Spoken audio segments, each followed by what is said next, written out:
Following program is closed captioned for the thinking impaired. By tomorrow, I will rule the world! You think he's gone? He's not gone. That's the whole point. He's never gone. Is this some radical new therapy? You see? Well, I must have not been paying attention. But never. When you were just talking to me. There were just some things. Used to drive some of my ex-girlfriends crazy. Like, if I find something funny, 30 years later, I still find it. Like, some people, they get sick of something being funny. There were some things that they're going to be funny forever for me. Unbelievable. We got a little bit of a hodgepodge of a show today, but sometimes those turn out to be the best shows. Yeah, they do.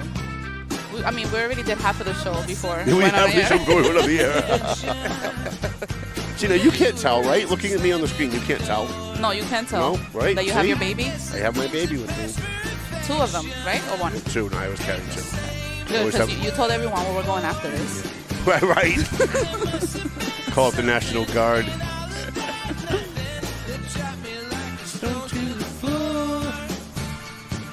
Chatting with Melvin Taylor online the other day. I'm glad he's feeling a little bit better. That's good. I'm really sorry about your loss, your friend. Thank you. You know, I don't want to bum the show out, but I lost my friend Alex the day before I went into the hospital, before I went in my coma, the day before he got murdered. And it's not like he just died of a heart attack suddenly. The guy got murdered. And I'm still feeling that. And I've had 2 other friends die since then. That was a year and a half ago. Wait, buzz. A tribute to Melvin Taylor. And I've had a couple of friends die since then. Yeah. And then Ligotti last night. And it was just like, I always thought the hardest part of getting older was the health issues. And there's certainly been enough of those. Yeah. But really the hardest part is outliving all your friends. Yeah. You know? I think you learn to live that way, though. Like 5 years ago, we all went out to Salvatore's on the deck. There were 5 of us, and I'm the only one alive. There were 5 of us who went out on the deck, and I'm the only one still breathing. Wow. And almost didn't. Right? Hi, everyone. Welcome in. I think you bounced me down. I think you bounced me down for some reason. Should we get this show rolling? Should we get the show on the road? Should we get going? Yeah, let's or go. Should we just have a lot to talk about. Let's just sit and chat for the whole show. I don't mind. Meaningless chatter. There are people making money doing that. I don't know how they do that. Shout out to my boyfriend. He's watching us live. Your boyfriend? You cheating on me? How dare you? I saw your lips moving, but my head was out walking. I never heard this part of the music. Wait for it. Wait for it. It's like radar on MASH. Wait for it. Wait for it. And I thought it ended there.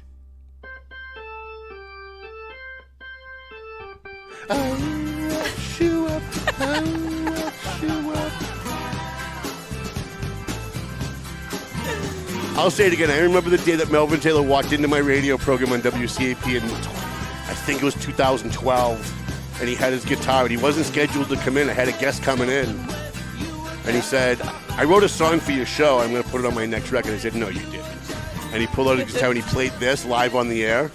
And I was totally blown away. I'm like, I was almost in tears. I was so moved.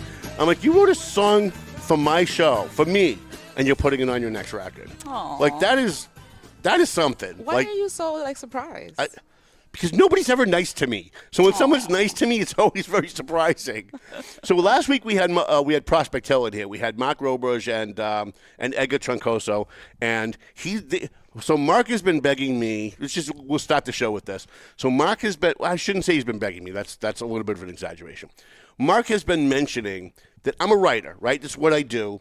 And I've been hanging out with these guys for about 15 years or a little bit more.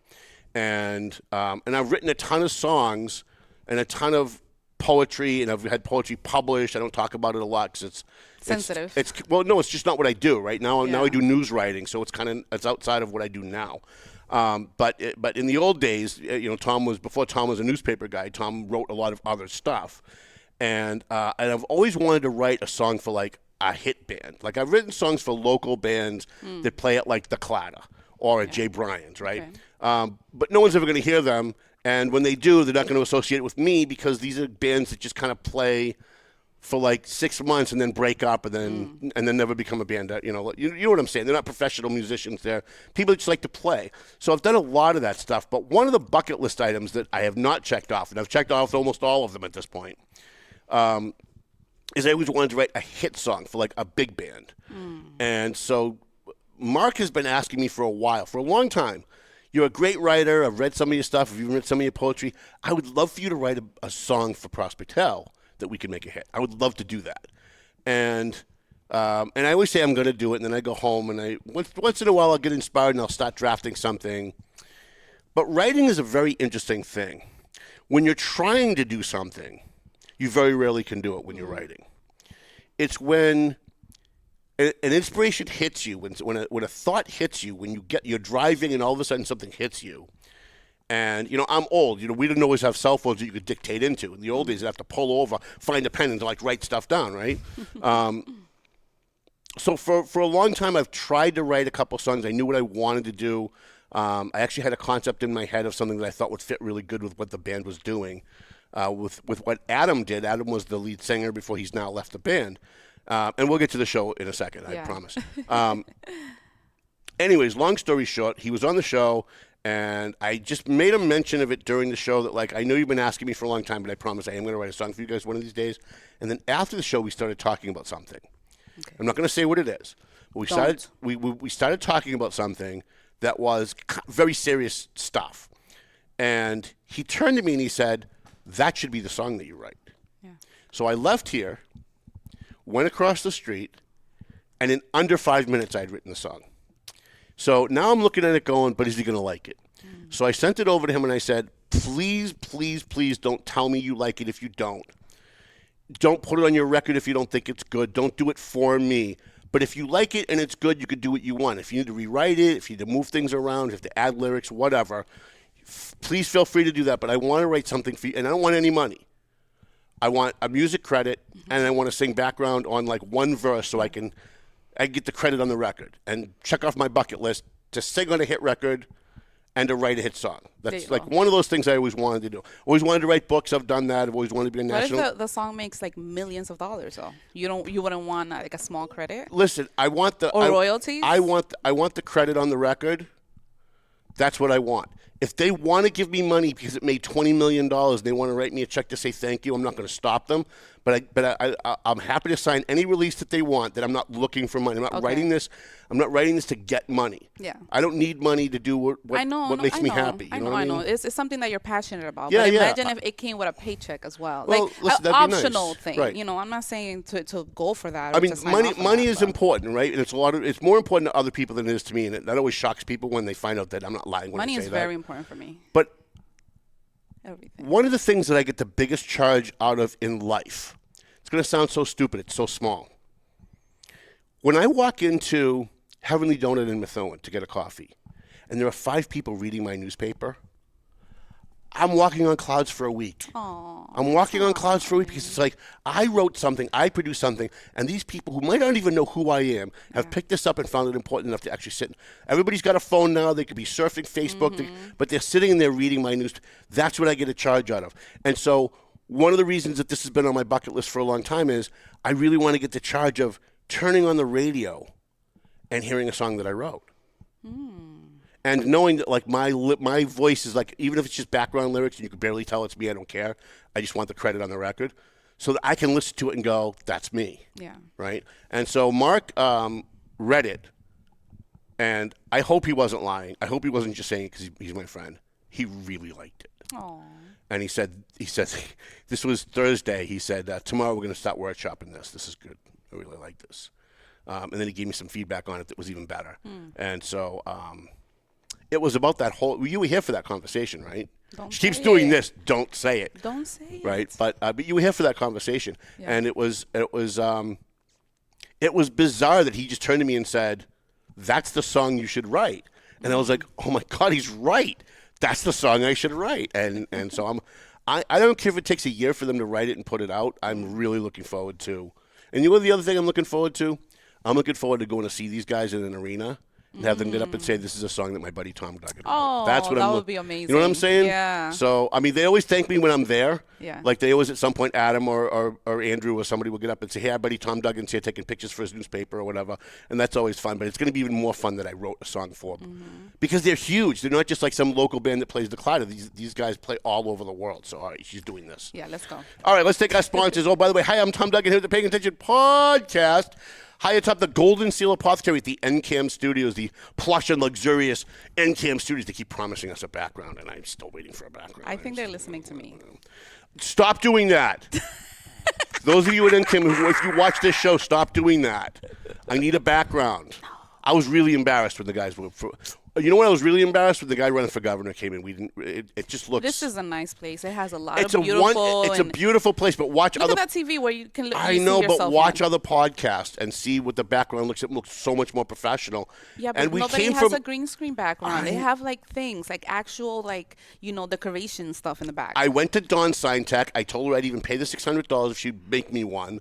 And she didn't want me to spend the money because she loves me. Like, Dawn loves me. She's a good friend. So she called Brian behind my back and said, can't we do some kind of green screen so Tom doesn't have to spend money? He doesn't have a lot of money because he doesn't care about money. He won't even let me pay for the ads that he puts in his paper. So can we just make something for him so he doesn't have to spend the money? And so they agreed to do that, and then we're still waiting. So at this point, I really just need a background. I just need something. At this point, I don't even care what it is, but I got to have something.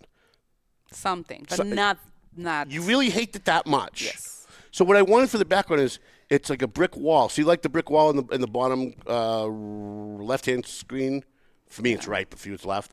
So it's something like that, except the bricks are purple.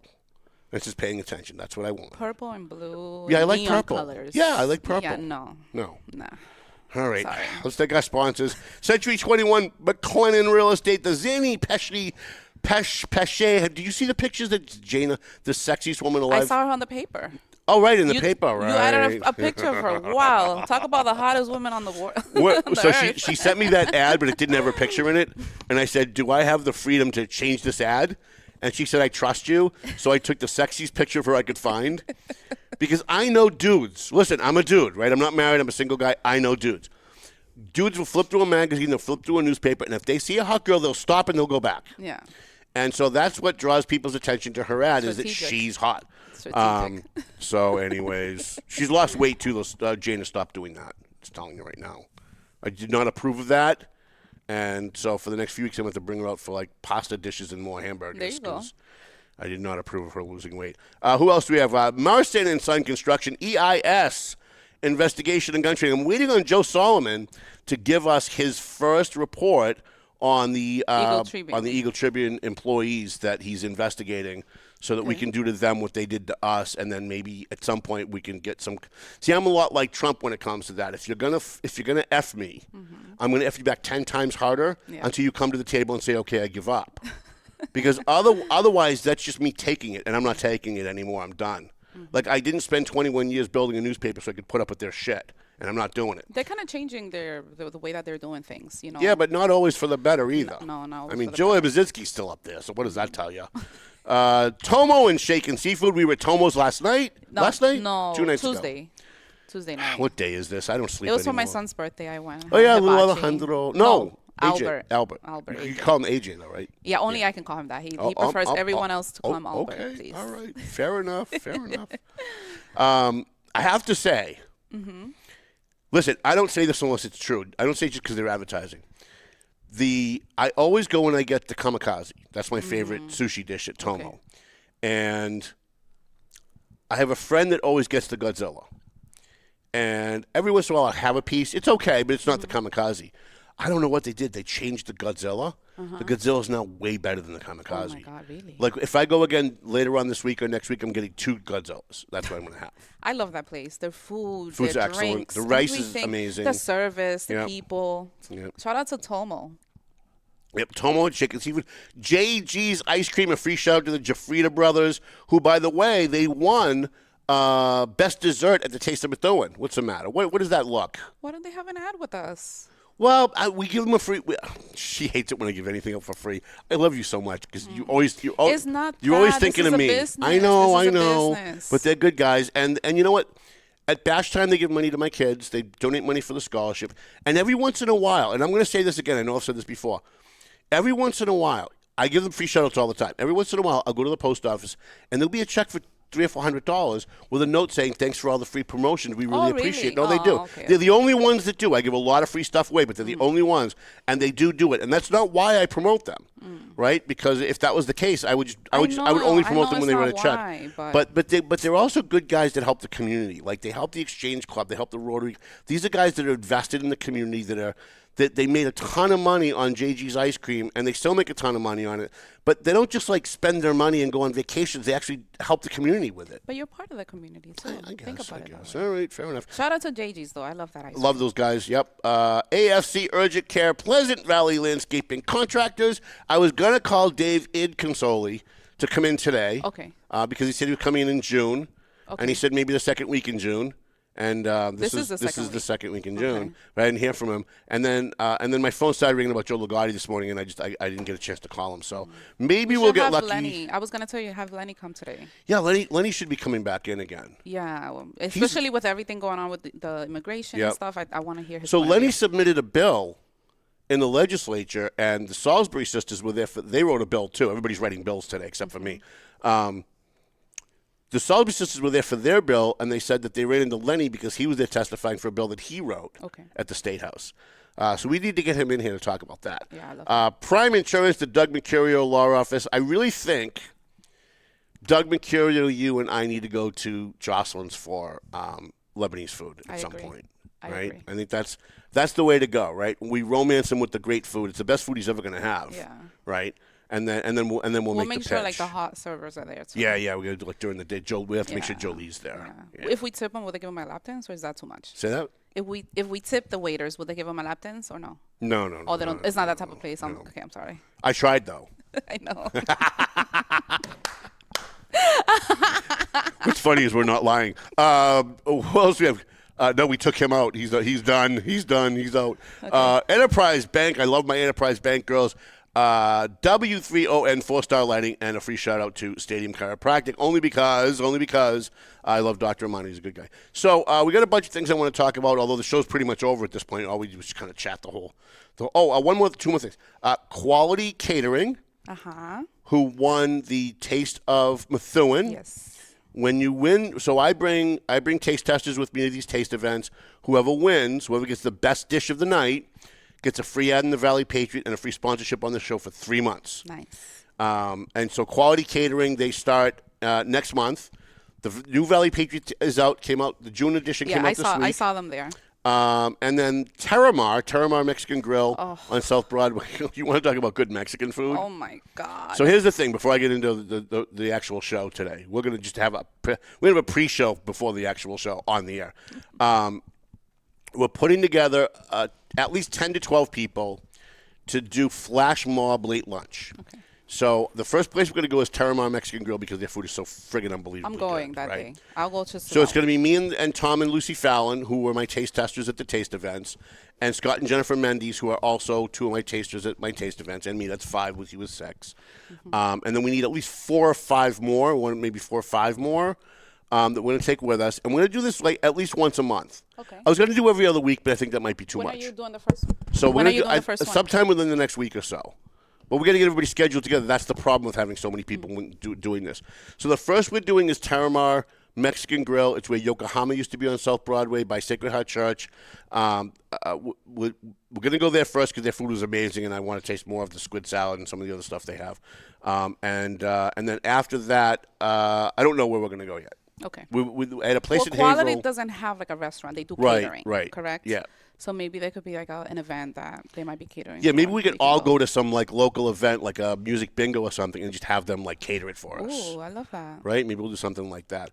All right, so let's get started. So, by the way, if anybody wants to join us on our taste events, if you want to come to us, I'm not going to pay for everybody's dinner because that would be too much for me. But it's a great way to help local businesses. Everyone's going to take pictures of their food. Yeah. We're going to promote the crap out of them while we're there. Yeah. And they're going to make money off us. And then hopefully our friends will see it on Facebook and they're going to go. Yeah. And I think this is a good way to have a domino effect of helping, picking a local eatery and having all of our Supporting. friends go and help to support them rather than just like say something nice about them on a podcast that like only 5,000 people watch, right? Yeah. So anyways, so we got a bunch of things. I did that and I did that. Look at that. We knocked 2 things off the list Well, without even unless trying. what do you think about if like another business wants to cover one of the dinners or something? What do you right? mean? Like another business wants to cover for like that fee for that night. Oh, you mean like if a Doug Mercurio wants to pay for everybody's dinner Yeah. and then he'll sponsor it Yes. and then we can make like a thing of it. Yeah, we can maybe do talk something about like that. This is why I like having her around. This is why I like having you around. I'm just thinking of I'm just being selfish. Right. To No, be honest with listen, you. I would love for somebody to pay for my One dinners. of my problems as a businessman is that I don't care about money, and you tell me this all the time. I'm a businesswoman. and I you're have a right, business absolutely right about it. mentality. Because as long as I'm one of those people that as long as my bills are paid, I don't really care about money. I've never cared about money. I have no mortgage to pay. I have no kids in college You know anymore. how nice it I is don't to have- open up your bank account and have money saved? I agree, but all the money that I make on the paper goes back into the paper. So I'm just used to being broke and knowing that if I need money, I can just print fewer papers this month or print fewer pages this month and make up for what it is that I need. Or make a So- phone call. So to me, money has always been about a need, and I always just pay myself what I need. And so Okay. I don't take vacations. I'm not interested in flying anywhere. I know you've never left this area. oh, It's crazy. I mean, I've moved out. I moved away I moved to Alabama Alabama. and Florida and a couple of things. So random. But I don't like to travel, and I have no interest in expensive cars, and I have no interest in expensive stereo systems. And so I really I do. Like, what do I spend money on? Like, what do I used to spend money on cigarettes. Right? I smoked 3 packs a day. That was like my biggest expense. Yeah. Now I don't smoke. Like, I have no reason to spend money except on food, and that's why I'm a fat pig. Right? So, anyways, by the way, day 6 of my weight loss medication, and I'm still a fat pig. All right, so let's talk about a couple things. First of all, we did the front page story. I should have sent that over to you so that you could pull it up. Front page, maybe I'll do that too while we're talking. So, front page story in this Valley Patriot. It doesn't matter how overt you are when you say something. It doesn't really seem to matter. Yeah, I'm going to just send you the link. How about I'll do that? Okay. And you can just take the picture. Hi, June Fisher. How are you? Ted Anderson. Oh, June Fisher's here. Yes. Before we do that, okay, one more thing before we get to the big hub. Okay. So she gave me last night at TMF. Can't believe I was sitting on this the whole time. I love it. Thank Right? you. And she said, "Here, give this to intern girl." And you know what I love? What I love is everyone calls you intern girl. I That's know. what I love. I know. I also ran into Gregory Del Rosario last night, Yes, I saw that. and he said to me, "Oh, you see that?" Thank you, June. Thank you. And he said to me, he said, "Hey, I talked to intern girl," and I just burst out laughing because everybody sitting at our table was like, "He has an intern girl? What is this?"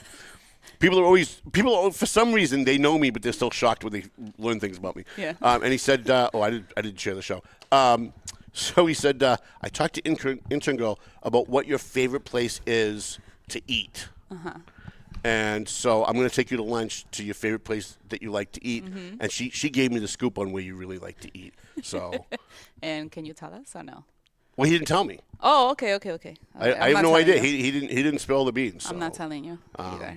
But he did ask me to come to his fundraiser, and he asked me to introduce him and endorse Okay. him, and I Sure. am going to do that. Awesome. Even though I'm a racist, right? I'm this big racist. I know. Did you forget your racist part? I'm just doing it wrong. You're doing it wrong. I'm a racist, but I just do it wrong. You are doing it wrong. I'm so bad at everything. I'm such a failure and such a loser that everything I do is just wrong, I guess, apparently. So where were we? I'm not able to pull anything up because I'm live on Facebook. Oh, all right. So I can't send it to you. Sorry. So we did an interview with Brian DePena, if you remember. Oh, everything just went away. There we go. It's there. We did an interview with Brian DePena, the mayor of Lawrence. Never underestimate how dumb and willingly uninformed people can be. Did an interview with Brian DePena. I brought the clips in the paper. By the way, shout out to my friend John Gately, who has his own podcast, who ran some of our clips. Oh, nice. He has way more people following him on Twitter than we have here. All the movers and shakers in Boston, all the state reps, all the people, they all follow him. He's kind of like the Boston correspondent for like real people. I did this interview with Brian DePena where he said a few things that we highlighted on this show. And we played the clips on this show. One of them was Brian DePena, mayor of Lawrence, Dominican immigrant, said to me on tape, it's on YouTube, it's on Facebook, the raw interview, we didn't cut anything out of it, said he's always, quote, very, very happy, and everybody in Lawrence is very, very happy when ICE comes into Lawrence and deports illegal aliens. Yeah. He also said very clearly, and we put the words at the bottom so that there was no misunderstanding about what he said. It's also on the paper. And it's in the paper as well, this edition. It's on the front page. He also very clearly said, but I'm very unhappy when ICE comes in and deports people who are not criminals. And he even elaborated and said, for Julissa Nunez, who's out there, he even elaborated and said, they're your neighbors, they're your friends. And he even said, because you're a human being, you're not an animal. Yeah. You care about people, and if they're not doing wrong, you don't want to see anything bad happen to them, and we should be able to help them, and I want to help those people. But for the criminals, I want them all to go, and when ICE comes in, I'm very, very happy. Well, Julissa Nunez and all the haters, all the liars on Spanish language radio station, and I'm not saying, by the way, don't write me emails. I did not just say everyone in Spanish language radio was lying. Okay, so learn a little English and actually understand what I'm saying. But the liars who are on Spanish language radio and people like Julissa Nunez who know what he said and twisted it and went on Facebook and misrepresented what he said. And now I've got people coming over to me in the Latino community because I go to a lot more events now that I'm feeling a little bit better. And I was at Kendris Vasquez, who was nice enough to invite me to his health fair on Friday. And I had several people come over and say, I can't believe you convinced Brian DePena to say that he was for deporting all illegal aliens. What? And I'm like, I don't know what show you were watching, but it certainly wasn't my show. No, you said that. You said that he said that. And I'm like, well, please, here, I'll give you, here's the link to show me on my phone where I said that. Show me on Facebook where I said, show me where he said that. And of course they couldn't because that's not what happened. But because they hate Brian, apparently they think it's moral and okay to lie about someone if you don't like them. So they constantly accuse Brian of being a liar. Julissa Nunez is on Facebook every friggin' day accusing Brian DePena of being a liar. Some of her little minions also go on Facebook every day and accuse him of being a liar. And they somehow think that it's then okay for them to lie and misrepresent what he said. So I even had a state representative grab me late Friday. We went out to lunch, and the very first thing she said was, are you really with Brian or are you with Manny Gonzalez? And I said, well, first of all, if you're the friend that you pretend to be, why would you ask that question? Yeah. And secondly, where is that coming from? Like, what would make you, what are you talking about? And they said, well, I have a lot of people telling me that you coached Brian to say that we should deporting all the illegal aliens. And I said, first of all, have you met Brian? I'm still waiting for a fucking scanner for 4 years. He promised me when he ran last time he was going to give me the police scanner and make it public. I still can't get him to do that. But you think I can coach him to say something he doesn't believe? And by the way, the video's on YouTube. So I said to this elected official, why don't you go on YouTube and see what he really said? I think it's really disrespectful because they undermine him. They do by doing that, by saying that you're coaching him or other people are telling him how to do things or like what he's to stupid. do. Like he's stupid, and he really is not. He's an intelligent guy. So. We learned that night how smart he is. Oh yeah. Because sometimes it's easy to start believing what other people say when you see things through their lens. Then you sit down with the guy for 5 minutes and you realize how brilliant he really is. I was impressed. There are like, people. wow. There are people, and it's just normal. It's normal for people to misinterpret things. There are people who think that because he's not so eloquent in English, that he's not smart. Yeah. That's a big mistake. Big mistake. That's a big mistake because Brian DePena is a very smart guy, and we learned that he even. I said it before. We left that interview, and I was like, maybe we should give illegal aliens driver's licenses, right? I'm like, he almost has me convinced that's how good he is. But, this is what I'm not doing is I'm not defending Brian DePena. Because after this show, they're all going to run around going, Duggan was defending Brian DePena because he exaggerated his paper. Woo-hoo. So I'm not doing that. I'm not defending Brian DePena. I'm defending the truth. And if you want to say that Brian DePena did something that was wrong, we can have a long conversation about some of the things I think Brian DePena has done wrong. I've been very vocal and very public about some of the things that I think Brian DePena has done that is wrong. And by the way, as a friend, he's okay with that. He's okay with me having a different opinion and expressing that publicly when it's just a genuine disagreement, as long as I'm not being personal like Julissa Nunez, who makes everything personal, right? But these people who are trying to misrepresent and lie on Spanish language radio and on social media about what Brian said, that works for a while. But what I've learned being an old man now is you can lie and get a short-term gain of it, but the long term, you're going to end up losing and it's going to hurt you more. Because If you did this 3 days before an election, you might be able to cost them the election. But there's still 3 or 4 months left to go. And as time goes on, people who are pissed off by hearing this, they're eventually going to read the Valley Patriot or find the video online or run into Brian himself or hear what he said on Telemundo last week, right? Didn't he go on Telemundo? Telemundo, yes. And said exactly on Telemundo what he said during my interview. He wants to deport the criminals, and he does not think that they should be deporting people who are not criminals. He did say that. Now, that's his position. I think everybody should go home, and that's the next thing we're going to talk about. All right? Now, here's the thing. I'm going to try and do this as diplomatically as I can because I love the Dominican population in Lawrence. Many of them are my friends. I love the Puerto Ricans in Lawrence. I love a lot of people in Lawrence. Yeah. I grew up in Lawrence. I lived in Lawrence until I was 40 years old. I've managed campaigns. I don't even want to go through all the other things you've done. All the other things that I've done. You've been around. However, up until the last few years, my position on illegal aliens has been this, and I think it's a very reasonable middle-of-the-road position. If you're in the country illegally, you got to go home if you're a criminal. Mm-hmm. If you're on welfare and you're a drain on our system, you shouldn't be here. Welfare and public housing should be for Americans. If you want to become an American and then you want welfare, I'm perfectly happy to give it to you if you need it. Mm-hmm. If you're not here illegally, if you're here illegally but you're not a criminal and you're not a drain on the system, This has always been my position up until recently. We ought to be able to find a way to give you temporary residence, not citizenship, temporary resident status so you can stay in the country. Yeah. Give you a work number so you can work and pay taxes. You can get your license. Get your license. You can drive. You can work. You can stay in the country. You can't be a citizen. I actually agree with that. But your kids can be citizens. So if you have kids, they'll be first generation Americans. And as long as you're not drunk driving, beating your wife, selling drugs, buying guns, as long as you're not doing anything illegal or causing problems, you can stay. That has always been my position. I shouldn't say always. Maybe when I was very younger, my position was a little different. But in most of my adult life, that has always been my position. The Democrats took a guy like me, who was willing to agree with them on the Dreamers, on DACA, on a pathway to citizenship, on a lot of the positions that the Democrats had. They had me. I was on their side, except the criminals got to go home. Yep, I agree. And then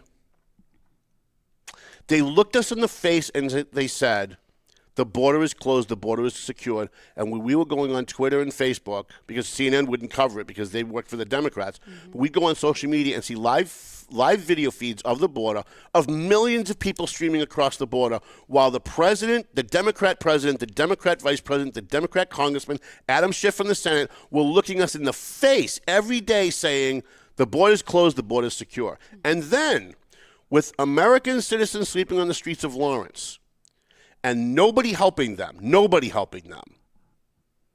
these same Democrats took money that was supposed to go to American citizens and put all of these illegal aliens up in hotels, gave them free food, free clothing, free education, free health care, free transportation, while American citizens were suffering. Oh, and don't forget the extra money that they were getting, too. And they looked us in the eye and said it wasn't happening.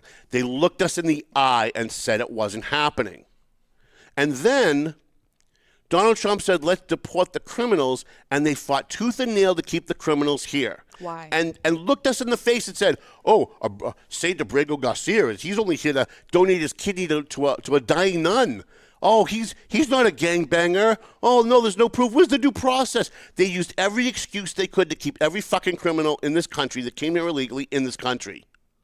You know how many sex offenders are getting deported? The illegal alien child sex traffickers, and within the next few years, when you guys start to see some of these stories that come up, because I have friends that work for the feds, I have friends that work for the FBI, I have friends that work for federal law enforcement. When you guys find out the actual stories and kids start coming forward and telling their actual stories of how the Biden administration was aiding and abetting the child sex trafficking industry on the border, you guys are going to be shocked. You're going to be shocked. Even the Democrats are going to be shocked. We're going to see documentaries about this in a few years. Yeah, but you guys took a guy like me, a guy who was not just in the middle, but even leaning toward the Democrat position, because the only people that I was okay with at that point deporting is people causing trouble. Yeah, same. All right, and then you open the border for every terrorist, every drug dealer, Everyone was getting picked up and released. There was gangbanger, no type of every jail child time. There was molester, every nothing. rapist, every murderer, every spy from every other country that hates us. They opened the border and they let them all in, and then they facilitated them across the rest of the country. And now you guys took a guy like me, who was actually on your side. I know a lot of illegal aliens. I've worked with them. I know them in Lawrence. We see them. We know them. We love them. They're good people. Most of them are good people.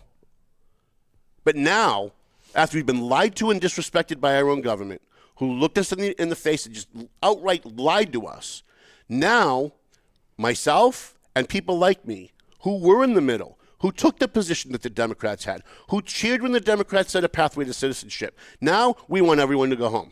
Now we're done. We're done being disrespected. We're done being lied to. We're done with American citizens sleeping on the banks of the Merrimack River in tents, and TMF has to go feed them because the government won't even feed them, while illegal aliens that got here 20 minutes ago from El Salvador with criminal records are being put up in hotels and raping children in those hotels, and the governor is covering it up. So here's the thing with this whole, you can call us a racist, you can call us names, you can call us anything that you want. But the bottom line is, when you act in an extreme way, you push people who are in the middle to the other extreme. Elon Musk was a liberal Democrat. He was. Donald Trump was a liberal Democrat.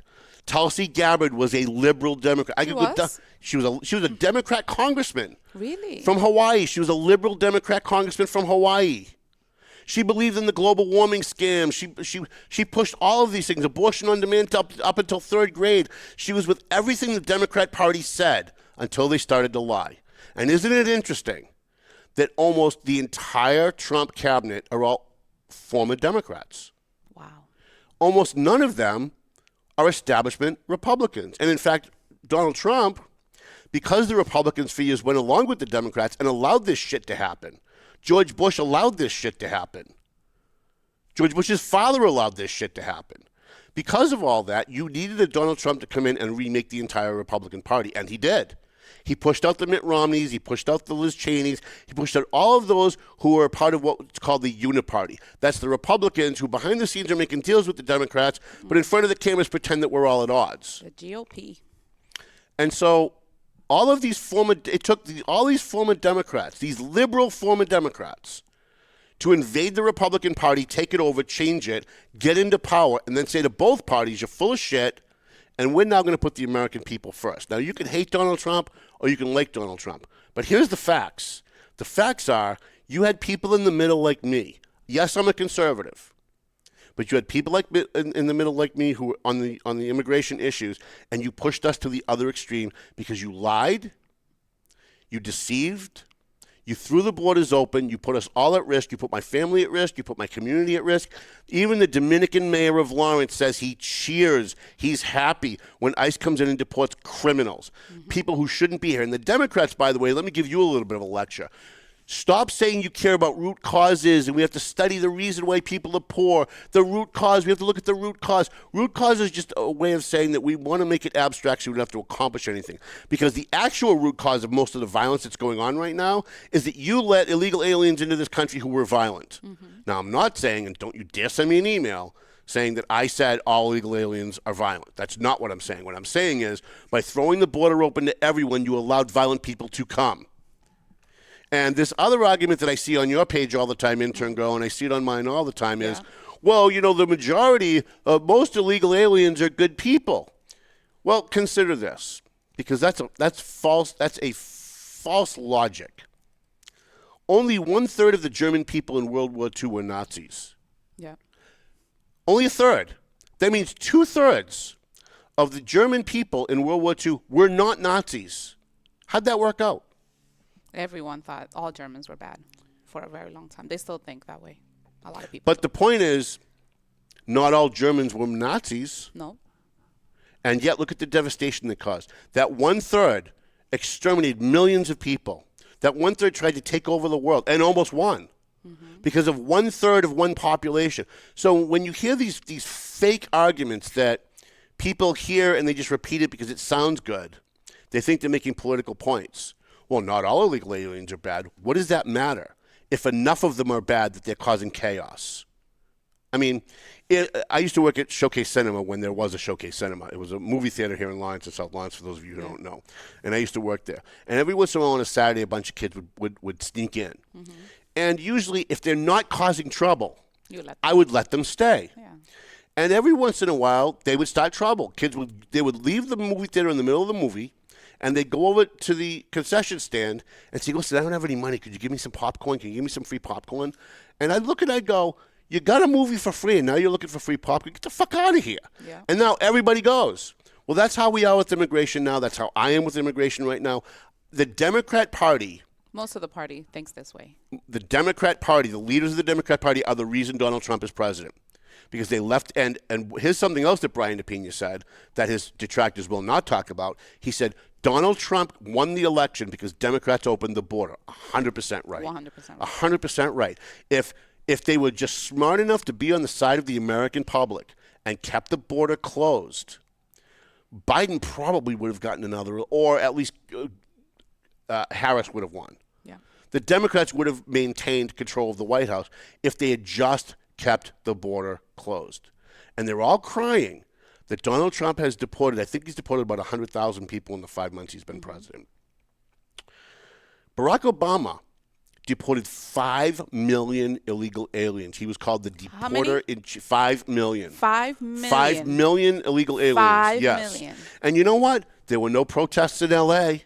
Nope. There were no riots. Nope. Nobody was storming the Capitol. Nobody was crying in the streets. No one was calling him a racist. But isn't it funny how now that it's Donald Trump, and what does this teach us? Why do I bring this up? And it's not just score political points. It's to teach you guys something. It's to teach you how full of shit these political actors are. It's to teach you how full of shit all these so-called community activists are.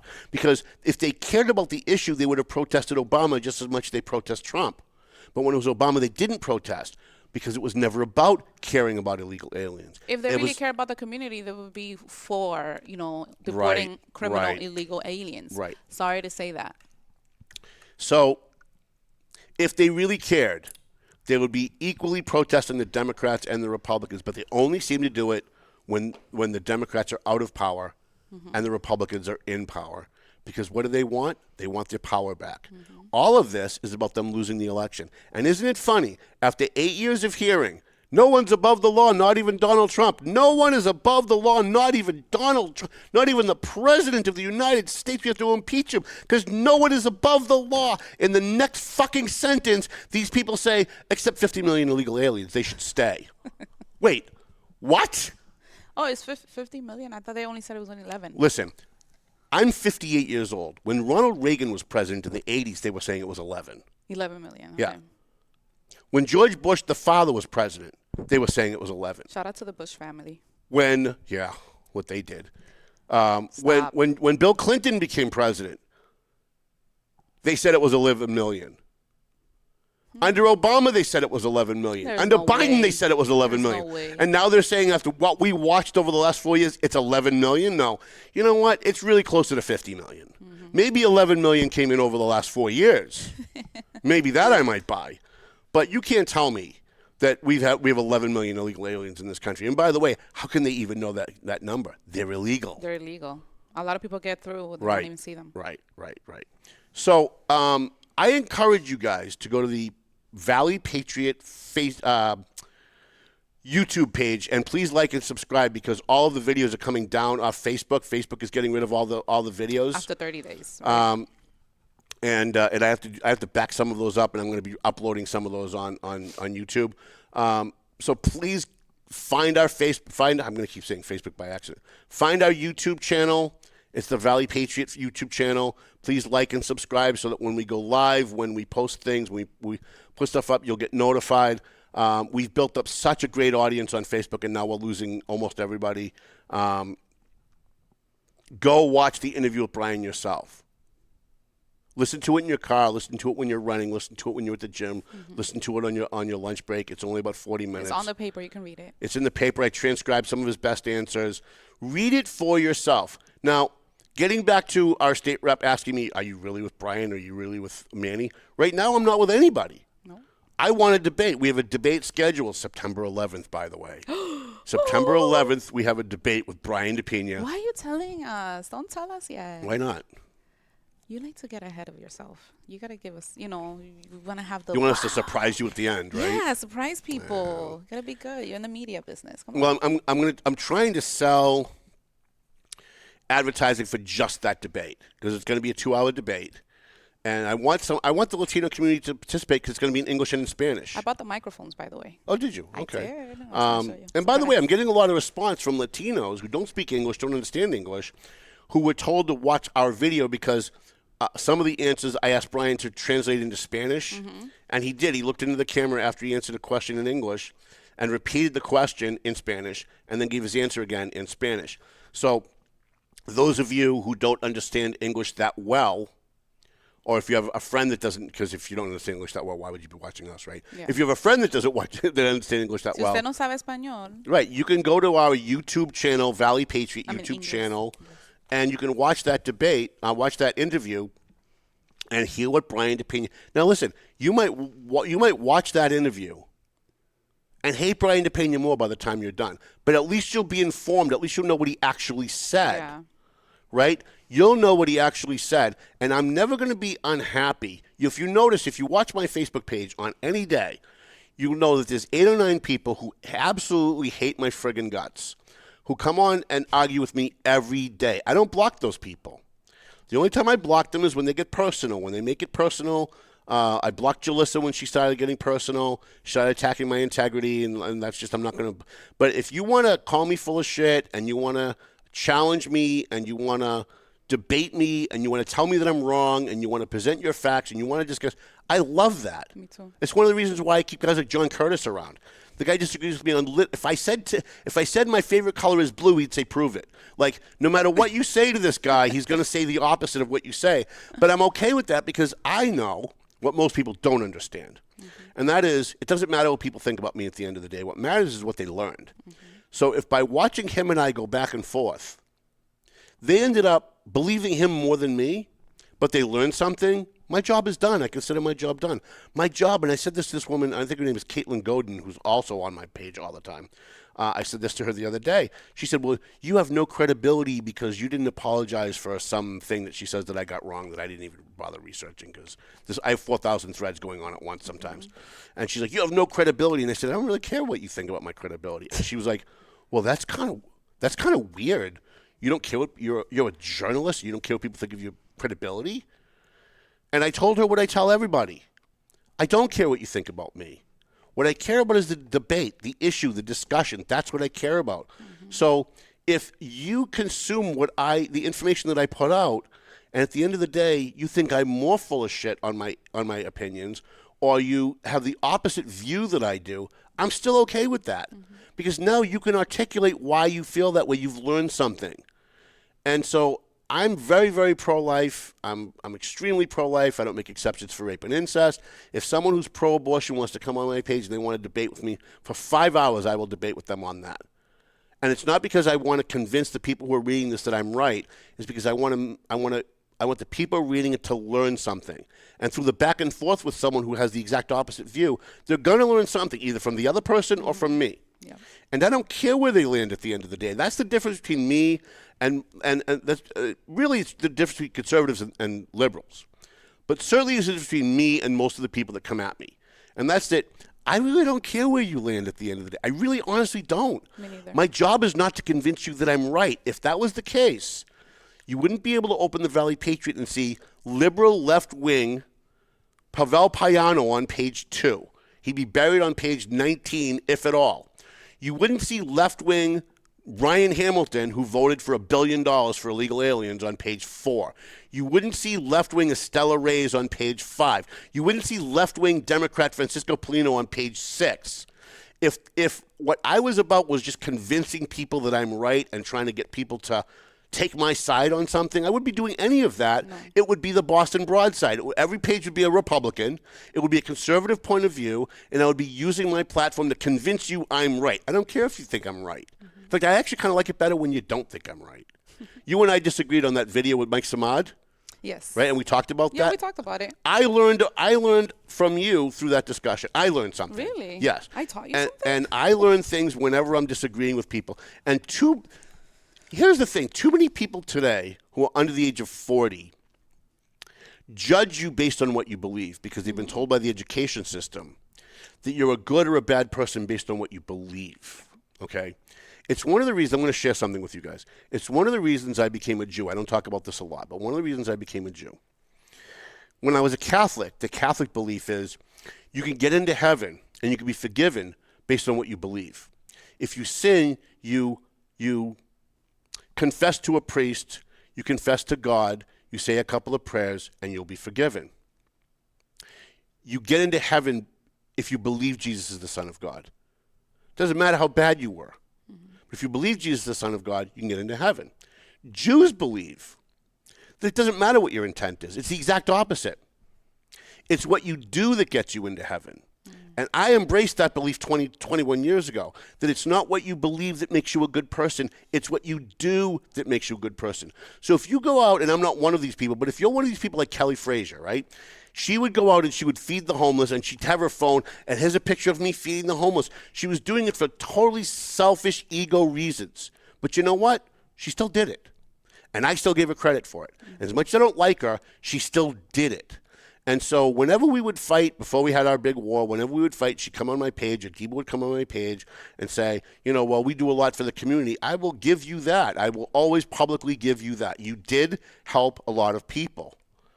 And I will then point out that you did it for selfish ego reasons. However, you can't take that away from somebody just because of what they believe or what their motivation was. And so I embraced Judaism and rejected Catholicism. And I respect wherever you stand on that spectrum.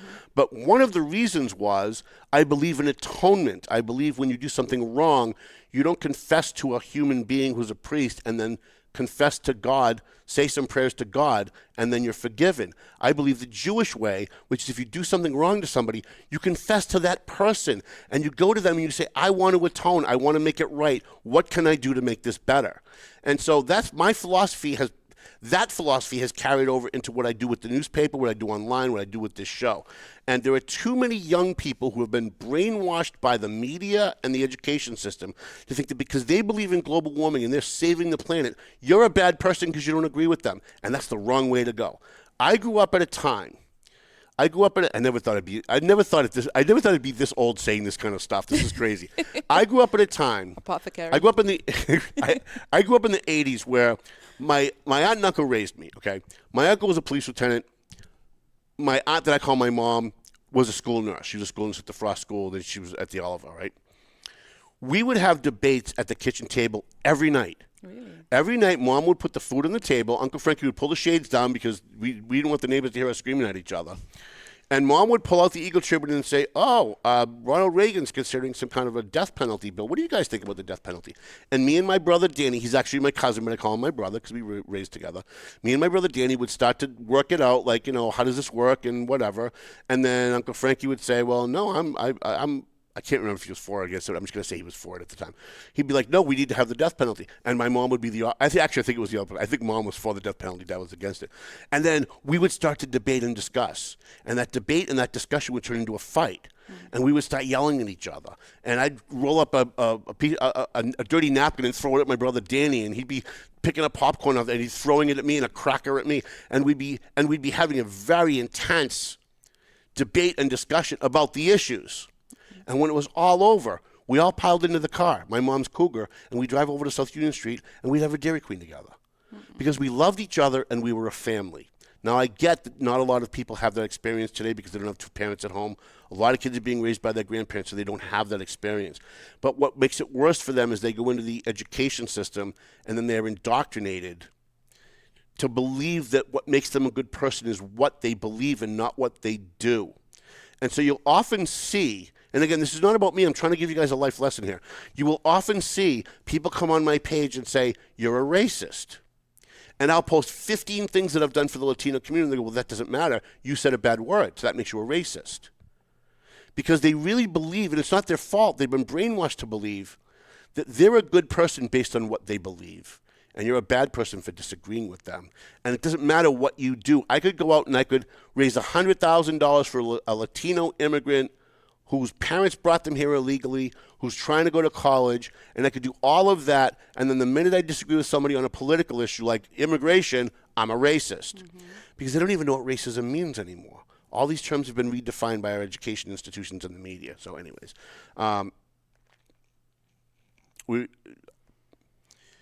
just to wrap up the immigration thing that we started on. I was very much in the middle. I was very much where most people in this country were. And the reason why Donald Trump got won and is now he's going to try to be the more deporter-in-chief. The reason why, CNN themselves, left-wing Democrat-controlled CNN, did a poll, and 58% of Americans want every single illegal alien deported. That's on the Democrats.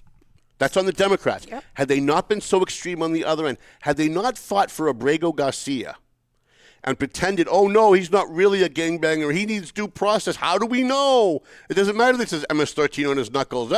Pay no attention to that. If they didn't try so hard to push the envelope so far in the wrong direction, the average person in America would still be in the middle, and the average person in America would still be supporting the Democrat Party.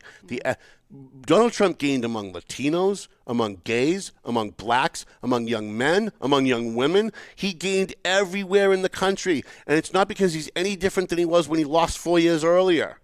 It's because the Democrats continue to move in the wrong direction. They pushed a guy like Elon, who was on their side. They pushed him to the right. And a guy like me who was conservative, but not on this issue, I wasn't that conservative, you pushed me so far to the right too. And so now these poor illegal aliens who are not committing crimes, who are in the country fighting hard to raise money for their family, that are living in the shadows, that are looking over their shoulder hoping they don't get deported, who really want to become Americans and stay in this country, they're going to suffer for the misdeeds of the Democrats. That's not on Donald Trump. Donald Trump is a reaction. Donald Trump's existence on the political scene is a reaction to the Democrats being so friggin' out of control and so extreme on the other side that they literally sold out their own constituents to drug cartels and child sex traffickers. And then, now let's go right into our next topic, and then to distract from the fact that they took the side of sex traffickers and that they took the side of drug cartels, they distract you with, what about January 6th? January 6th, January 6th, oh my God, January 6th. It's all they can talk about. They have to distract. They have to talk about something, a 4-hour protest from 4 years ago, and somehow equate the two as if they are equatable. And why do they freak out about January 6th?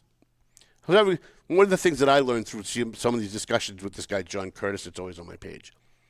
Sometimes by debating with him, it clarifies in my head why things are happening. I figured out why the Democrats are so absolutely still 4 years later apoplectic about January 6th. Wow. Because going all the way back to the 60s, the Democrat Party in the left wing of this country has made excuses for civil unrest. Because everybody committing civil unrest for the last 60 years has been left wing. It was the black riots in Chicago. It was the Rodney King riots in L.A. It was the black riots in Baltimore. It was the black riots in Louisiana. It was the black riots in D.C. Every time there was a civil unrest, it was always Democrats, blacks, or Latinos. It was always minorities who always vote Democrat, and the Democrat Party supported it. So for 60 years, they made excuses, and they told you, the American public, that, they're only civil unrest because of racism. The government's just not treating them right. And they made excuses for it, and made excuses for it, and made excuses for it. And they paved the way for one day, January 6th, when Donald Trump lost the election, for a bunch of middle-class or poor white people to go, well, they've been doing it for 60 years and getting away with it. Maybe we can get our point across. Maybe we can make a difference in the government. Maybe we can make a statement. And all of a sudden, it broke the Democrats' brain because this was the beast they created. It's a reaction, like you said. So now they're crying about it because we've broken their brain. They've been hiding under their bed and wetting their pants since 4 years ago on January 6th because a bunch of white, middle-class to poor Americans who feel like their country was stolen from them, who feel like an election was stolen from them. We can have a whole debate whether that's true or not, but that's how they felt. And if they were black, the Democrats would be going, yeah, but they feel like they're disenfranchised. They're being oppressed. Of course they're rioting. And now they've got to completely flip everything they've said for 60 years about civil unrest. And now they've got to take the other side. And they're not comfortable over there. They realize themselves the cognitive dissonance that they're having. So they're still hiding under their bed crying about January 6th. They've been so broken by January 6th because it made them the enemy in their own head. Because now they have to be against civil unrest. And so now we've got these riots in L.A., and you're hearing them say, oh, yeah, well, all these Republicans, peaceful riots. They're complaining about these mostly peaceful protests. But they cheered on January 6th. Yeah, you're right. They did. They did. I didn't, actually, but they did. I did. You did? You cheered it on? Yeah. I didn't. I said then, and I love how people assume what they think you did. Mm-hmm. That guy Curtis came on my page this morning. He's such an idiot. He's not an idiot, actually. He's a nice guy, but he's just wrong about everything. He comes on my page and he goes, oh, I bet someone like you was saying 4 years ago that it's a disgrace what these people are doing, and that if they committed violence against cops, that they should be locked up. I was like, yep, you're absolutely right. That was. And by the way, I've never said anything differently. Just because I mock the Democrats and the media for turning it into Pearl Harbor does not mean. In fact, I came on this show when Donald Trump said he was going to pardon all the January 6th. I was very clear in what I had to say. And most of my conservative friends felt the same way. If you committed violence against a human being, if you hit a cop, you should have gone to jail. I wasn't cheering them on when it was happening. However, as you know, the last 4 years where Biden and all of that happened, then I was like, it all makes sense now. Now it all makes sense why people were really upset. Yep. Why they took this time to go there and do what they did. So yeah, I am cheering them on now because I understand. I get what they were trying to do.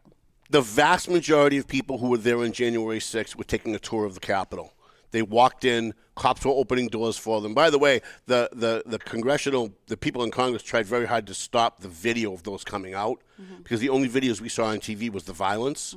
The 3 or 4 dozen people that committed violence. We didn't see the hundreds of people just walking around taking tours and taking pictures, not committing any violence at all, all right? But I don't want to be the Democrats that say mostly peaceful. I say that to mock them because they're silly. The people who committed violence should not have had their sentences. They should not have been pardoned. Maybe have their sentence commuted because they were treated wrongly. They were not given due process. Many of them were not allowed to talk to lawyers. Many of them were held without a phone call. Many of them were given sentences that were way too big for the offense that happened. So for the majority of them, they should have been pardoned. For those who committed violence, they should not have been pardoned. I've never changed my mind on that. Ever, ever, ever. I've never even indicated that. People have assumed that because they don't bother to ask the question. They just label and stereotype you while they're crying about labeling and stereotyping.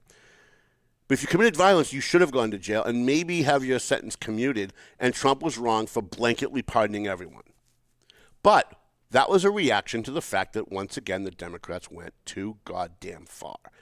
And this is what you see when people hold power of any stripe and they go too far one way. It forces people who are good-thinking people who are in the middle to run to the other direction to balance it out. And you force people to be right-wing extremists. And I would argue, as I wrap up this discussion, that that's the point. You constantly hear the Democrats talking about fascism and authoritarianism. They want fascism and authoritarianism. They're pushing for fascism and authoritarianism. Socialism, too. Yeah. This is what they want. They want the far right. They want white supremacists. Who, by the way, where are the white supremacists? There's so many of them. How come they're not in L.A. With sniper rifles up on the towers, taking out some of these? I think you gave that idea, didn't you? Well, I tried. and here's one last thing I'm going to say. And I'm going to talk about a couple quick local issues. You know, we don't see these hordes of white supremacists with their sniper rifles taking out any of these people, even though this is what we hear is the biggest threat to America, right? But I will say this. January 6th was a reaction to the overcorrection on the other side. The stealing, the lying, the looking us in the face. And it's going to happen again. And at some point, the people who are white supremacists, the white biker gangs, the white militia guys up in Vermont, those guys are going to coalesce. They're going to use stuff like this as a recruiting tool. And they are going to get stronger. and they are going to get up on a rooftop, and they are going to start picking people off when these riots start to happen. Wow. And it's going to happen because this is what the left is pushing to happen. Because the left believes if there's a civil cultural war in this country, that the left is going to win. And I promise you, as someone who is very old now and has lived through many of these situations, it's not going to go the way they think it's going to go. No, it's not. It's going to go very bad for the left. So I'm going to leave you with that. Somebody's making comments? Thomas Spital. Didn't I block him? You did? Okay. No, he's not saying anything. Oh, all right. Yeah. He's saying that ICE equals KKK. Yeah, okay. Yeah. Anyway, so Here's a guy who's a Democrat, and who started the KKK? Democrats. Okay, thanks. Okay. Anyways, so I heard through a source that they are planning a peaceful protest on Saturday in Boston. In Boston. Yes. So I'm not interested. I'd love to go and cover it though. I don't know that you want to though. Because they say it's going to be peaceful, but I don't know that it's going to be peaceful. I'm going to get my gun license. And when violence breaks out, I've been in riots, and I can tell you that as arrogant as I am sometimes when it comes to this kind of stuff, when things start going wrong, you don't know what direction to go in because you don't know where the threat's coming from because you're in a crowd. You can't see above everybody. Mm-hmm. And so I've been in a couple of situations, more than a few, in my lifetime where, I was all cocky and arrogant, let them try, I'll fight back. And then it happens, and you cry like a little girl and run as fast as you can to get any kind of cover that you can. So Thomas also said that it's called the No King protest. Yeah, whatever. Whatever. We voted for Trump. I don't understand. Yeah, whatever. I do want to go and cover it. I'm going to get my gun license. I recommend that you... Don't. No, I recommend that you and every woman listening to the sound of my voice get a gun license. Yeah. And just because you get a gun... I was talking to a woman last night about this. She said, well, I don't know if I'd feel safe having a gun. You don't have to have a gun. But get the gun license. Because if something bad happens, you have civil unrest in your community. The cops are 25 minutes away or a half an hour or an hour away. You want to be able to go buy a gun. You don't want to wait the 6-week period. No. Right? So go get a gun license. And even if you never buy a gun, get a gun license and renew it every 4 years because there may come a day when an ex-boyfriend starts stalking you or you've got a guy at work that's a little weird and he's hanging out in the parking lot and you feel like you need protection. You don't want to have to wait 6 weeks to do it. Get your gun license, and if you don't want to get a gun, that's fine. But get your gun license.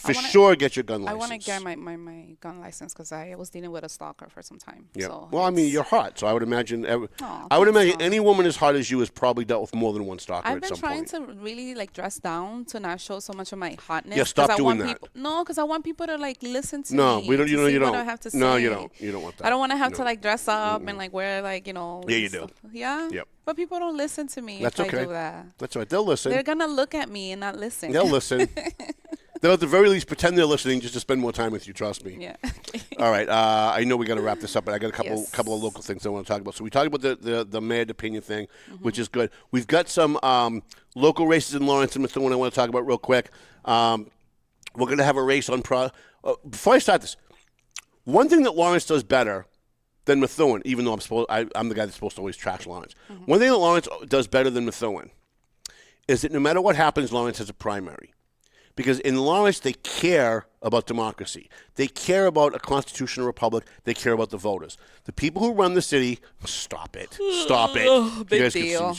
Big deal. But it is a big deal because in Methuen, they don't have primaries. Okay. So unless you've got someone to eliminate, you have no primaries. Here's why that's bad. And I say this every year that there's an election, and every year someone tells me they're going to fix it, and they never do in Methuen. So here's the thing.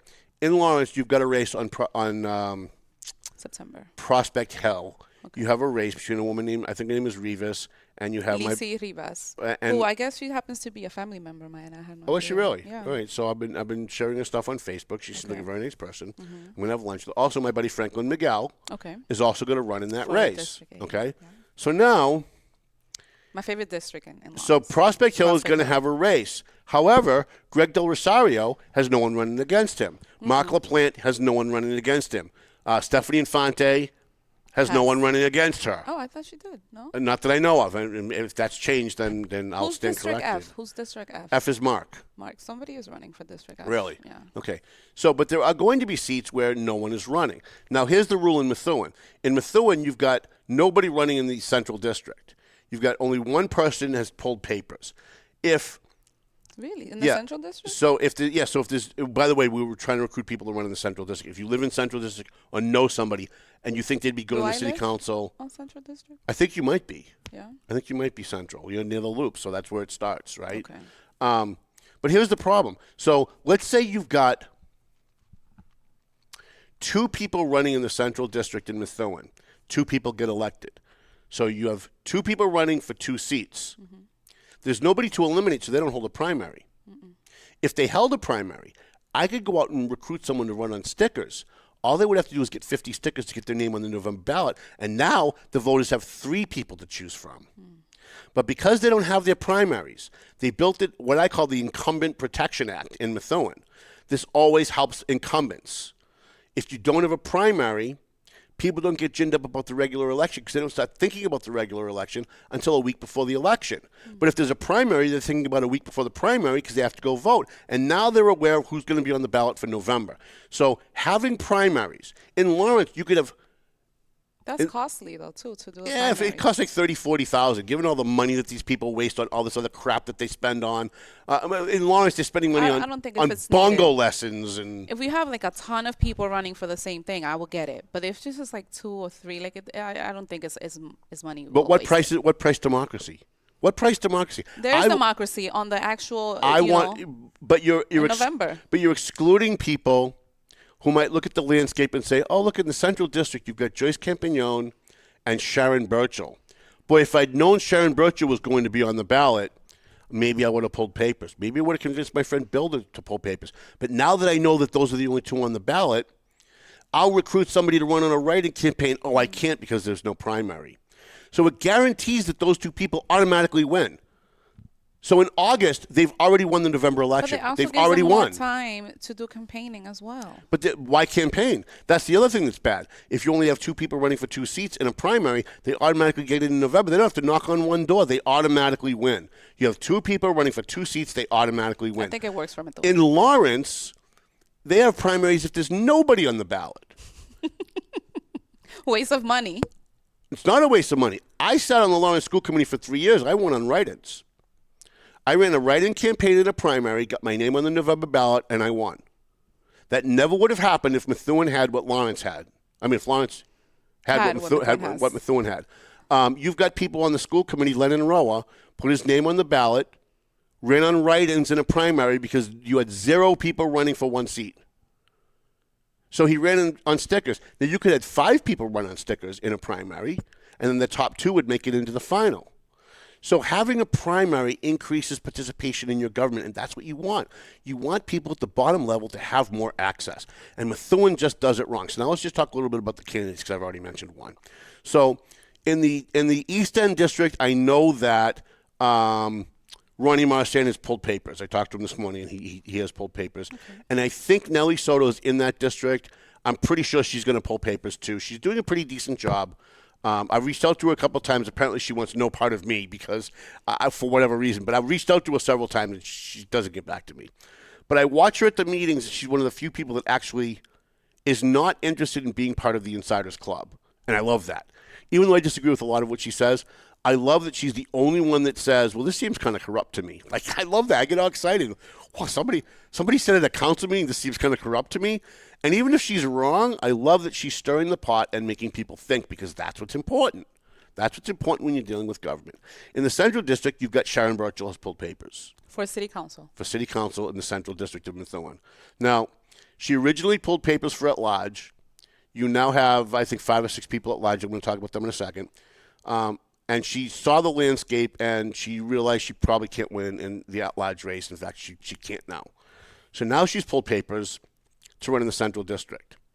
You've got Joe Ferretra's terming out. He can't run for re-election. Joyce Campagnon, I think, might be terming out, but I think she can run for 1 more term. Okay.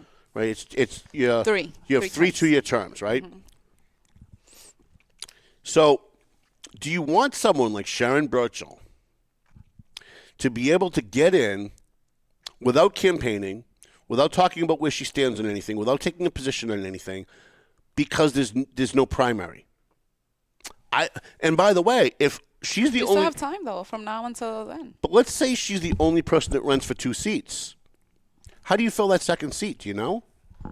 So there's one person running for 2 seats in Central. Let's say come primary day, or come by the time the deadline to turn papers in, Sharon Birch is the only person that turns them in.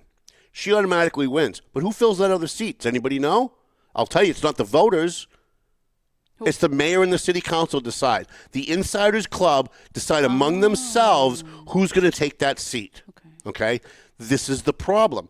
By the way, you watched this play out in Methuen when DJ Beauregard became acting mayor. He was a city councilor at large. So he left and he became city councilor at large. That vacated his seat. Who filled that seat? The city council voted among themselves to put Frank right? Cirillo into that seat. Now, by the way, I think that was a good decision. But the process sucked. It shouldn't have been that way. It shouldn't have been. It should have automatically gone to the next person, which, by the way, was Frank Cirillo. But it shouldn't have been a vote of the council, because if it's going to be a vote of the council, it's going to be the choice of the mayor. They're going to pick the people who are going to do what they want them to do, not what you want them to do. And Frank Cirillo happened to fit both bills. He was next in line, and he was voted on. But by the way, I watched that meeting. It went 2 hours, and it was tie, and it was Frank Cirillo and someone else. It was Frank Cirillo and Steve Saber's buddy, his puppet. What's his name? Bill Hannaford, right? His puppet. Well, that's who it was. The guy worked on Saber's campaign, and they went back and forth for over an hour and a half. It was tie, and Jana Zani Pesci, the sexiest woman alive, kept voting present because she didn't like either candidate. But they kept forcing, and nobody else would change their mind. So finally, she said, "Well, if you're going to force me to vote, I'm going to vote for Frank Cirillo because he was next in line, and that's the fair thing to do." Yeah. But it shouldn't have come down to that, is my point. It should have been, first of all, there should be always a primary that helps people at the bottom. And then if there's a vacancy, if someone doesn't run, by the way, if you have a primary, that you wouldn't have somebody running alone, right? Let's say Sharon Birch, which can show as the example, she's running in the Central District. If Joyce Campione doesn't turn in papers and nobody else does, she automatically wins. But if you have a primary and people find out that only one person turned in papers for 2 seats, that might inspire someone that was thinking about running to go, I wasn't going to run, but I don't want the city council to pick who these people are. I don't want the insiders to decide who's going to represent us in there. Maybe I'll run on stickers. Maybe I'll go out and I'll buy some stickers and some signs, and maybe I'll go out and I'll do it. I don't agree with you. I'm sorry. All right. Okay. Fair enough. What works for some doesn't work for others. And Methuen is as much as you want to say, it is organized in its way, and it works for us. We're happy. Well, how's that working out, though? Like, how's Methuen run? I think it's not run at all very good. You do? Yeah, I do. Right. I think so. All right. DJ Beauregard, if you're looking for a new chief of staff. No. Here's your new chief of staff. No. She thinks just the way you do. I do. I like that guy. In the at-large race, this is going to be the fun. Now, if there's no mayor's race, which I suspect there's not going to be a mayor's race, if there's no mayor's race, this is going to be the big race, but it's going to be a low turnout, which means that a low turnout always favors the incumbent. 99.9% of the time, a low turnout always favors the incumbent because the incumbent is there because the voters put them there. And if they're happy with them and there's not a lot of people running, then okay. So at large, Jana Zani Pesci has one. I think she has one more term left. Okay. She's going to win. Maybe I'm wrong, but she'll top the ticket. Yeah, she will. So there's 3 at large. At large means citywide, everyone votes. Jana will most likely top the ticket. I think that she will. Also running in that race, and I can't believe I'm doing this off the top of my head, and I shouldn't be because I'll forget somebody. Also running in that race, Frank Cirillo is also going to run, but he didn't win the last election. He lost and was appointed when DJ took office as mayor. So he's kind of not running as an incumbent. He is an incumbent. It gives him some favorability. But he hasn't proven that he can win in Methuen yet. Yeah. So he could win. I think he's favored to win maybe one of the top 3 seats. Certainly he won't top the ticket. Ryan DeZogli was also thinking about running in that race, yeah. Oh, okay. And if Ryan wins, Ryan comes in first or second. It's going to be him and Jana fighting for first and second because he has proven himself on the school committee. Here's the rub, though. You get Dan Shabilia from the school committee is going to run at large. Now, I'm going to spend a whole day at some point talking about Dan Shabilia, so I'm not going to do it today. But I will say this. Dan Shabilia has a very good chance of getting in.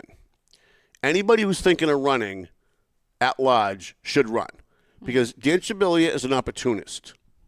Dan Shabilia is using the teachers' union. I've told them all that, so they're all friends of mine, believe it or not. Even as much as I hate teachers' unions, I have friends over there.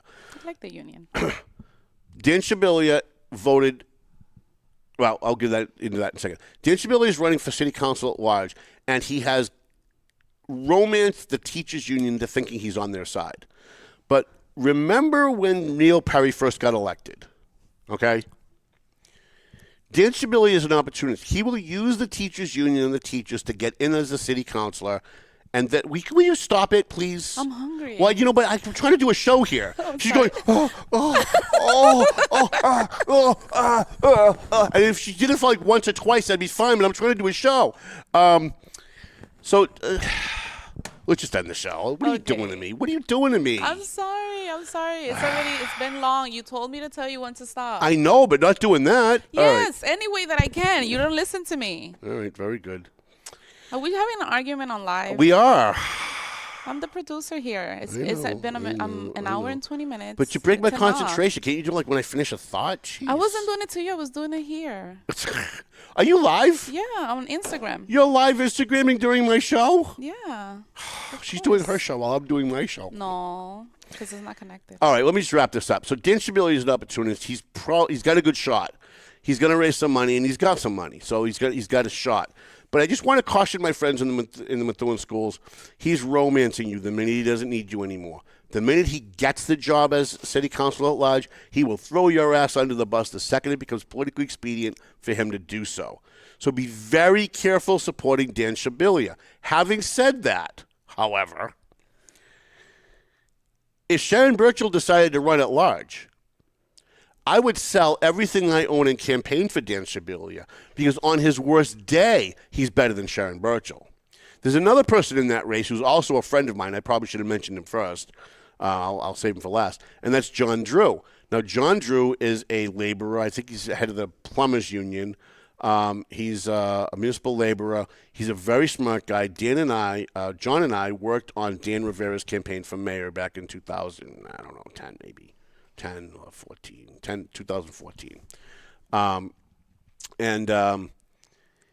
He's got the money, and he knows the mechanics of a campaign. He knows how to get out the vote. He's going to be a force to be reckoned with. I think he's also got a good shot at the top three, and I'm probably going to end up helping him depending on what Ryan DeZoglio does. In the West, God help us all, Mike Samad's coming back. I'm hoping that maybe Mike Samad comes back, and now that Joe Solomon's gone, he doesn't abuse his position as a city councilor to attack people and hurt people. I'm hoping. But I'm only hoping. I don't think it's going to happen. And on the school committee, you've got Nick DeZoglio who's going to run, but I do have some stuff on the school committee. I'll save it for next week. I will say this: illegalities on the nomination papers for school committee members. Oh, okay. Illegalities, this is not hyperbole, illegalities on the nomination papers for school committee. I also hear that Kristen Maxwell is thinking about maybe running in the Central District. Okay. In Lawrence, we'll talk about that next week, because I don't want her rubbing her tummy again for 5 more minutes. It's been an hour and 23 minutes. Has it been really that long? Yeah, that's why I'm telling you. So maybe he fights with me. Okay, everyone. By the way, people really like our argument. Okay, they're good. laughing. Good. But you always tell me, you got to tell me to stop. I agree. And then I tell you, and then you got upset. Yeah, but it's the way you do it. Like you were performing. I didn't realize you were on it. I'm hungry because you know where we're going. Well, I go like this. You don't listen. I'm telling you this. Like, so maybe what we should do is at the 45-minute mark, tell me we're at the 45-minute mark, right? So we're going to do production on the air. Okay. So maybe at some point, when we hit about the 45-minute mark, let me know, so that I know that I've got like 50 minutes to wrap it up. Mm-hmm. And then when we get to the one hour, if in the middle of a sentence, like let me finish my thought, but then my be like, stomach really is growling. I wish you could hear it. Can we go? All right, we can go. Thank you to our sponsors. I had a couple other things we'll talk about next week. Okay. I know I spent way too much time on the immigration, but I really wanted to drive that point home. That's important. That did take it took a lot, and there's a lot going on locally. The Methuen School Committee. Please read my editorial in this edition of the Valley Patriot about the incompetence and corruption of the Methuen School Committee. They voted. We'll get into it next week, but their vote was disgraceful. I hope all of them get thrown out of office. All of them except for Ken Willett. Who I think is the only one who voted no, and Kristen Mackel is not running for re-election, neither is Ryan. We'll thank our sponsors. You can roll up Mel. Century 21 McLennan Real Estate, 4-Star Lighting, W3ON, Enterprise Bank. I love my girls at Enterprise Bank. Prime Insurance, the Doug Mercurio Law Office, Pleasant Valley Landscaping Contractors. She's still waving planes in over there. No. AFC Urgent Care, Clear Path for Veterans New England. JG's Ice Cream, we love the Jafrida Brothers. Tomo and Shaken Seafood, the Zany Pesce Law Office, Marston and Son Construction EAS investigation, and a free shout-out to Quality Catering in Methuen, who won Taste of Methuen, and Terramar Mexican Grill in Lawrence that won Taste of Lawrence. So, I think that's it. We're going to go to Jocelyn's now and have some kibbe and hummus, and we'll see Jolie. Jolie works on Thursday, so we'll go see her. All right, thank you, everyone. Sounds like Melvin Taylor says you got to go home already.